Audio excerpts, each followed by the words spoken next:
Frères et sœurs, madame, monsieur, mes chers amis, bonjour et bienvenue à l'église protestante évangélique Philadelphie. Ici votre bien-aimé, pasteur Célestin Zouga. J'ai la joie aujourd'hui de partager la parole de Dieu avec vous, mes chers amis. Nous poursuivons notre série de messages sur « Laissez-moi vous témoigner de la grandeur de Dieu ». Et le titre de notre message d'aujourd'hui est affiché à l'écran. « Retiens tes larmes, mon frère et ma soeur, Dieu agira ». Mes chers amis, l'Ecclésiaste déclare qu'il y a un temps pour tout. Un temps pour pleurer et un temps pour rire. Un temps pour se lamenter et un temps pour danser. D'après Ecclésiaste chapitre 3, versets 1 à 8, mes bien-aimés, qui nous parle des différents temps de la vie. Il y a un temps, mes bien-aimés, pour des larmes de joie pour lesquelles nous rendons grâce au Seigneur pour ses bienfaits dans nos vies, mes bien-aimés, dans le Seigneur. Malheureusement, il y a aussi un temps de larmes de douleur, de souffrance ou de tristesse pour lesquelles nous crions à Dieu. Mes chers amis, radicalement, Dieu n'aime pas le mal. La Bible déclare qu'il y a 6 choses que est l'Éternel, c'est-à-dire déteste l'Éternel, et même 7 qu'il a en horreur. Les yeux hautains, la langue menteuse, les mains qui répandent le sang innocent, le cœur qui médite des projets iniques, les pieds qui se hâtent de courir au mal, le faux témoin qui dit des mensonges et celui qui excite des querelles entre frères. Frères et sœurs, mes chers amis, dans ce message, nous allons nous préoccuper uniquement des larmes de douleur, de souffrance ou de tristesse qui nous sont affligés par des méchants, mes bien-aimés dans le Seigneur. Ainsi donc, 2 points seront abordés dans ce message. Le premier point sera, l'Éternel entend la voix de nos larmes, mes bien-aimés dans le Seigneur. C'est David qui le dit, frères et sœurs. Et le deuxième et dernier point sera, l'Éternel répond aux souffrances de son peuple. Point numéro 1, l'Éternel entend la voix de nos larmes, mes bien-aimés dans le Seigneur. Mes chers amis, de nombreux événements de la vie peuvent nous donner de la souffrance et nous pousser à verser des larmes de souffrance. Nous pouvons citer une maladie, un licenciement, un divorce, une relation brisée, une injustice flagrante, etc. Mes bien-aimés, la liste est longue. Vous pouvez en rajouter chez vous. Et vous remarquerez aussi, mes bien-aimés, qu'une bonne partie de ces souffrances viennent des personnes méchantes autour de nous, mes bien-aimés.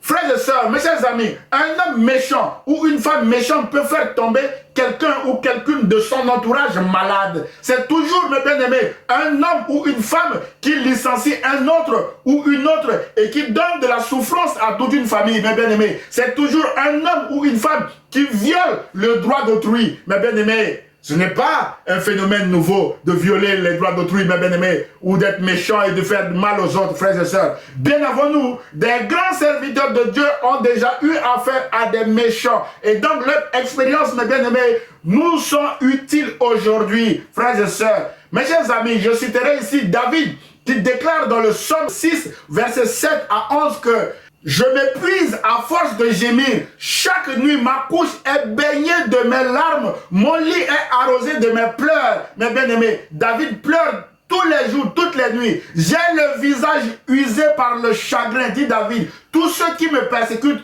le font vieillir. Waouh, mes frères et sœurs, mes chers amis, à entendre David, les persécutions des méchants nous font vieillir. Mes bien-aimés, par manque de sourire, par des larmes au visage, la tristesse tous les jours, et visage fermé chaque jour avec des rides, mes bien-aimés, qui font souffrir et vieillir notre corps, mes bien-aimés dans le Seigneur. Mais la bonne nouvelle est qu'à partir du verset 9 de ce psaume jusqu'au verset 11, David déclare « Éloignez-vous de moi, vous tous qui faites le mal, car l'Éternel entend la voix de mes larmes. » Frères et sœurs, l'Éternel entend la voix de nos larmes. Verset 10, « L'Éternel exauce mes supplications. » Les larmes ici se transforment en supplications, mes bien-aimés. L'Éternel accueille ma prière. Les larmes ici se transforment en prière, d'après David. Tous mes ennemis sont confondus, saisis d'épouvante, ils reculent soudain, couverts de honte, mes bien-aimés. Mes chers amis, la recette principale de David dans cette situation est la prière. Nous venons de le voir. David a prié et supplié Dieu au sujet de ses persécuteurs et soudain, ses ennemis sont saisis d'épouvante, c'est-à-dire de peur. Ils reculent, mes bien-aimés, tout en étant couverts de honte. La Bible déclare qu'ils viendront par un seul chemin, nos ennemis, mais ils repartiront, mes bien-aimés, par 7 chemins, mes bien-aimés. Fort de cette expérience, David déclarera dans le psaume 34, verset 6 que Quand un malheureux crie, l'Éternel entend et il le sauve de toute cette détresse, mes bien-aimés dans le Seigneur. Frères et sœurs, mes chers amis, peut-être qu'aujourd'hui, vous êtes en larmes en regardant cette vidéo. Rassurez-vous que l'Éternel entend la voix de vos larmes, mes bien-aimés. Rassurez-vous que vos larmes coulent aussi devant le trône de la grâce de Dieu. Rassurez-vous que vos larmes sont aussi des prières et des supplications qui sont adressées à Dieu d'après David. Rassurez-vous également que Dieu voit et entend la voix de vos larmes. Nos larmes ont une voix, mes bien-aimés dans le Seigneur. Le psalmiste déclare dans le psaume 94, verset 3 à 9 que jusqu'à quand les méchants, ô Éternel, jusqu'à quand les méchants triompheront-ils? Ils discourent, ils parlent avec arrogance. Tous ceux qui font le mal se glorifient. Éternel, ils écrasent ton peuple, ils oppriment ton héritage, ils égorgent la veuve et l'étranger, ils assassinent les orphelins. Mes bien-aimés, et au verset 7, ils disent, l'Éternel ne regarde pas, le Dieu de Jacob ne fait pas attention, mes bien-aimés. Et au verset 8, la Bible déclare ici, prenez-y garde, hommes stupides, ceux qui pensent que l'Éternel ne voit pas, mes bien-aimés dans le Seigneur. Insensés, quand serez-vous sages, mes bien-aimés? Au verset 9, il dit, celui qui a planté l'oreille, n'entendrait-il pas? Celui qui a formé l'œil, ne verrait-il pas? Et en Lamentation chapitre 3, verset 35 à 36, mes bien-aimés, il est écrit, quand on viole la justice humaine à la face du Très-Haut, quand on fait tort à autrui dans sa cause, le Seigneur ne le voit-il pas, mes bien-aimés dans le Seigneur? Frères et sœurs, mes chers amis, Dieu voit parce que c'est lui qui a formé l'œil. Dieu voit parce que c'est lui qui a planté l'oreille. Dieu voit nos larmes et entend aussi nos prières, bien-aimés, sous forme de larmes versées devant son trône de grâce. Et Dieu nous exaucera certainement, mes bien-aimés dans le Seigneur, si nous ne nous relâchons pas dans la prière. Alors, comme David, arrêtons, mes bien-aimés, de pleurer maintenant parce que Dieu va s'occuper de nos oppresseurs. Dieu va s'occuper de nos persécuteurs, mes bien-aimés dans le Seigneur. Alors, Dieu va s'occuper d'eux. Nous allons tout simplement, mes bien-aimés dans le Seigneur, arrêter de verser nos larmes, mes bien-aimés. Frères et sœurs, soyez en paix et rappelez-vous surtout de cette déclaration de Job qui dit, qui m'a aussi fortifié, depuis toujours que l'homme a été placé sur la terre, le triomphe des gens méchants est de courte durée. Le triomphe de nos méchants, mes bien-aimés, est de courte durée. D'après Job, il a une bonne expérience. Il sait de quoi il parle, Job, mes bien-aimés. Bientôt, les méchants qui nous font souffrir ne seront plus de ce monde, mes bien-aimés dans le Seigneur. Ne vous irritez surtout pas, frères et sœurs. David déclare dans son psaume 37, les versets 5 à 10, il dit ceci, mes bien-aimés, recommande ton sort à l'Éternel, mets en lui ta confiance et il agira. Verset 6, il fera paraître ta justice comme l'aurore et ton droit comme le soleil à son midi. David dit, garde le silence devant l'Éternel et espère en lui. Ne t'irrite pas contre celui qui réussit dans ses voies, contre l'homme qui vient à bout de ses mauvais desseins. Laisse la colère, abandonne la fureur, ne t'irrite pas, ce serait mal faire, car les méchants seront retranchés. Frères et sœurs, les méchants seront retranchés. Et ceux qui espèrent en l'Éternel posséderont le pays, le royaume de Dieu, mes bien-aimés. Il dit ceci, David, encore un peu de temps et le méchant n'est plus. Tu regardes le lieu où il était et il a disparu. Frères et sœurs, mes chers amis, encore un peu de temps, le méchant ne sera plus. Nous regarderons le lieu où il était, il aura disparu, mes bien-aimés. Alors, persévérons dans la prière et même dans l'affliction, mes bien-aimés dans le Seigneur, parce que le meilleur est devant nous. Et laissons le temps à Dieu de s'occuper de nos ennemis, mes bien-aimés dans le Seigneur. Dieu ne permettra pas que nos pieds chancellent, déclare le psalmiste au chapitre 121, verset 3. Mes bien-aimés dans le Seigneur, vous allez me dire, pasteur Célestin, pourquoi s'attendre encore à Dieu? Parce que nous souffrons tellement, mes bien-aimés dans le Seigneur. Mais parce que l'Éternel répond aux souffrances de son peuple, mes bien-aimés dans le Seigneur. C'est ce que nous allons voir encore maintenant avec d'autres exemples dans le passé. Point numéro 2, l'Éternel répond aux souffrances de son peuple. Mes chers amis, nous devons nous attendre à Dieu parce que dans l'histoire, Dieu a entendu des cris, des larmes et des supplications de ceux qui nous ont précédés, mes bien-aimés dans le Seigneur, et a répondu pour arrêter leur souffrance. De la même manière, Dieu interviendra également pour arrêter notre souffrance, mes bien-aimés. Frères et sœurs, lorsque le peuple de Dieu a crié à Dieu alors qu'il était encore sous oppression de l'esclavage en Égypte, Dieu a répondu au cri de son peuple. La Bible déclare en Exode chapitre 3 versets 7 à 8 que l'Éternel dit, j'ai vu la souffrance de mon peuple qui est en Égypte. Mon frère, ma soeur, Dieu voit votre souffrance. J'ai entendu les cris que lui font pousser ses oppresseurs. Dieu entend nos cris, mes bien-aimés dans le Seigneur. Il dit ceci, j'ai entendu les cris que lui font pousser ses oppresseurs, car je connais ses douleurs. Mon frère, ma soeur, Dieu connaît nos douleurs. Je suis descendu pour le délivrer de la main des Égyptiens et pour le faire monter de ce pays dans un bon et vaste pays, dans un pays où coule le lait et le miel. Mon frère, ma soeur, le meilleur est devant vous parce que Dieu a vu vos larmes, Dieu a entendu vos cris. L'histoire, mes bien-aimés, a confirmé que Dieu a délivré son peuple comme il l'a promis. Mon frère, ma soeur, si vous êtes actuellement en larmes et que vous avez crié à Dieu, mes bien-aimés, attendez-vous aussi à l'intervention surnaturelle de Dieu, comme Dieu l'a fait en Égypte. Moïse a traversé la mer Rouge à sec à pied avec tout le peuple de Dieu, mes bien-aimés dans le Seigneur. Attendez-vous aussi, mes bien-aimés dans le Seigneur, à l'intervention surnaturelle de Dieu. Dieu est fidèle et ne nous abandonnera jamais, mes bien-aimés dans le Seigneur. Mes chers amis, le même peuple libéré s'était encore retrouvé en exil à Babylone à cause de l'idolâtrie et a encore crié à l'Éternel. La Bible déclare dans le psaume 137, versets 1 à 4, mes bien-aimés dans le Seigneur, il dit ceci à propos de la souffrance du peuple de Dieu à Babylone. Sur les bords des fleuves de Babylone, nous étions assis et nous pleurions en nous souvenant de Sion. Au sol de la contrée, nous avions suspendu nos harpes. Mon frère, ma soeur, ils ont suspendu leurs instruments de musique. Il n'y avait plus de joie, il n'y avait que des larmes. Là, nos vainqueurs nous demandaient des chants. Ils se moquaient d'eux. Et nos oppresseurs de la joie, chantez-nous quelques-uns des cantiques de Sion.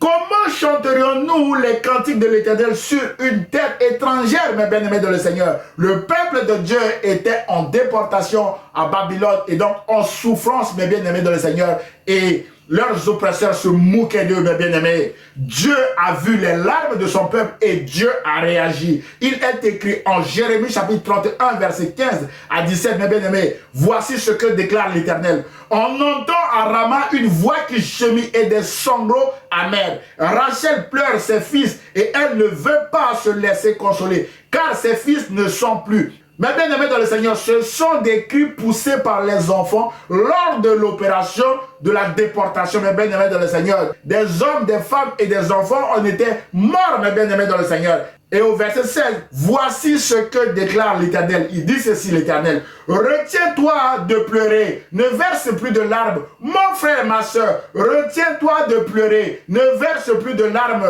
mes bien-aimés dans le Seigneur. L'Éternel le déclare. Et tes fils reviendront du pays de l'ennemi. C'est ce que l'Éternel a dit à Jérémie de dire à son peuple alors en souffrance à Babylone. Mon frère, ma soeur, retiens tes larmes parce que l'Éternel s'occupe en ce moment de tes persécuteurs. Tout ce que tu as perdu, tout ce que l'ennemi t'a volé, sois en paix. La Bible déclare que je vous remplacerai les années qu'ont dévoré la sauterelle, le gazam, ma grande armée que j'ai envoyée contre vous. Mais bien aimés dans le Seigneur, soyez en paix. L'Éternel vous remplacera ce que vous avez perdu. Mes bien-aimés, retenez vos larmes, bien aimés dans le Seigneur.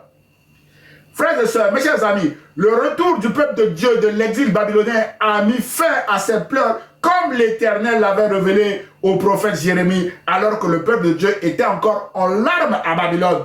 Aujourd'hui, mes bien-aimés dans le Seigneur, le peuple de Dieu est libre. Plus personne ne parle de l'exil babylonien ni de la déportation. D'ailleurs, les danseurs de disco dans les années 80 ont dansé avec cette chanson qui dit « By the rivers of Babylon », mes bien-aimés dans le Seigneur. Mon frère, ma soeur, préparez d'ores et déjà votre cantique de louange en l'honneur de l'Éternel. Lorsque l'Éternel vous aura fait sortir de votre situation actuelle, vous danserez également, mes bien-aimés dans le Seigneur, comme les danseurs de disco ont dansé avec By the Rivers of Babylon, mes bien-aimés dans le Seigneur, dans les années 80. Mes chers amis, un autre exemple, alors que la ville de Naïm s'apprêtait de porter en terre un jeune homme, fils unique d'une femme veuve en larmes, mes bien-aimés dans le Seigneur, la Bible déclare en Luc chapitre 7, verset 11 à 16 que le Seigneur vit la veuve et il fut pris de pitié pour elle. Il lui dit, ne pleure pas, femme. Puis il s'approcha de la civière et posa sa main sur elle. Les porteurs s'arrêtèrent, mes bien-aimés dans le Seigneur. Jeune homme, dit-il, je te l'ordonne, lève-toi. Le mort se redressa, s'assit et se mit à parler. Jésus le rendit à sa mère, mes bien-aimés dans le Seigneur. Saisi d'une profonde crainte, tous les assistants louaient Dieu et disaient, un grand prophète est apparu parmi nous. Et ils ajoutaient, Dieu est venu prendre soin de son peuple. Mon frère, ma soeur, Dieu est venu prendre soin de vous à travers Jésus-Christ. La question est, acceptez-vous, mes bien-aimés dans le Seigneur, Jésus-Christ comme votre Seigneur et Sauveur, afin que Jésus puisse prendre soin de vous, mes bien-aimés dans le Seigneur. Frères et sœurs, mes chers amis, Jésus a essuyé les larmes de cette femme en ressuscitant son fils unique. Jésus a transformé ses vêtements de deuil en vêtements de louange, mes bien-aimés dans le Seigneur. Aussi, mes bien-aimés dans le Seigneur, un autre exemple, nous nous rappellerons qu'à Béthanie, Jésus a pleuré avec Marie et Marthe, les deux sœurs de son ami Lazare mort. Le plus court verset de la Bible, mes bien-aimés dans le Seigneur, Jésus pleura. En Jean chapitre 11, verset 35. Ensuite, Jésus a ressuscité Lazare après 4 jours dans le tombeau, mes bien-aimés dans le Seigneur. Jésus a pleuré avec ceux qui pleurent et Jésus les a également délivrés de leur souffrance, mes bien-aimés dans le Seigneur. Quelques jours plus tard, quand Jésus est revenu à Béthanie, Lazare était un de ceux qui étaient à table avec Jésus, mes bien-aimés dans le Seigneur. Et l'une des raisons pour lesquelles Jésus avait été crucifié, c'était à cause de Lazare, mes bien-aimés dans le Seigneur. Jésus donne même sa vie pour ses amis. Mon frère, ma soeur, acceptez-vous Jésus comme votre Seigneur et Sauveur. C'est le but, mes bien-aimés dans le Seigneur. Non seulement que Jésus va essuyer votre larme, mes bien-aimés dans le Seigneur, dans ce monde-ci, mais également dans le monde à venir. Il est écrit dans Apocalypse que Jésus essuiera également nos larmes, mes bien-aimés dans le Seigneur. Et en conclusion de notre message d'aujourd'hui, frères et sœurs, mes chers amis, dans ce message, nous avons vu que nos larmes sont aussi des prières à Dieu. Le psalmiste déclare que l'Éternel entend la voix de mes larmes, l'Éternel exauce mes supplications, mes bien-aimés qui sont des larmes. Tous mes ennemis sont confondus, saisis d'épouvante, salis de peur, ils reculent. Soudain, couverts de honte, mes bien-aimés dans le Seigneur, d'après Somme chapitre 6, les versets 9 à 10 que nous avons lus tout à l'heure. Frères et sœurs, mes chers amis, Dieu a délivré son peuple en larmes en Égypte. Nous l'avons vu. De l'exil babylonien, nous l'avons vu. Et Dieu délivre encore aujourd'hui. Jésus a délivré la veuve de Naïm en larmes, mes bien-aimés dans le Seigneur. Jésus a pleuré avec Marie et Marthe et a ressuscité son ami Lazare à Béthanie. Et Jésus veut aussi aujourd'hui, à travers ce message, ressusciter ce que vous avez perdu. Mon frère, ma soeur, mes chers amis, frères et sœurs, aujourd'hui, Jésus nous demande de retenir nos pleurs et nos larmes parce qu'il a un plan merveilleux pour nous, mes bien-aimés dans le Seigneur. Alors, faisons confiance en Jésus en marchant dans l'obéissance à sa parole. C'est alors, mes bien-aimés, que nous verrons la gloire de Dieu s'accomplir dans nos vies. Que Dieu vous bénisse, mes chers amis. Prions le Seigneur. Seigneur, tu vois les larmes de mon frère ou de ma soeur qui vient de regarder cette vidéo. Je prie que tu interviennes pour délivrer mon frère ou ma soeur qui s'attend à toi. Seigneur, accomplis ta parole dans la vie de mon frère ou de ma soeur afin qu'il ou elle puisse témoigner de ta grandeur aux autres. Je prie au nom de Jésus et le peuple de Dieu répond Amen. Frères et sœurs, mes chers amis, si vous avez aimé le message, merci de le liker et de le partager à vos proches. Vous pouvez également m'envoyer un mail d'encouragement, vos sujets de prière ou des questions, voire même des remarques sur le message à église-philadelphie 78500@gmail.com. J'aurai le plaisir de vous répondre. À dimanche prochain à 10 h sur la page Facebook ou sur la chaîne YouTube de l'église protestante évangélique Philadelphie. Et ce, si Dieu le veut. À très bientôt, mes chers amis. Au revoir.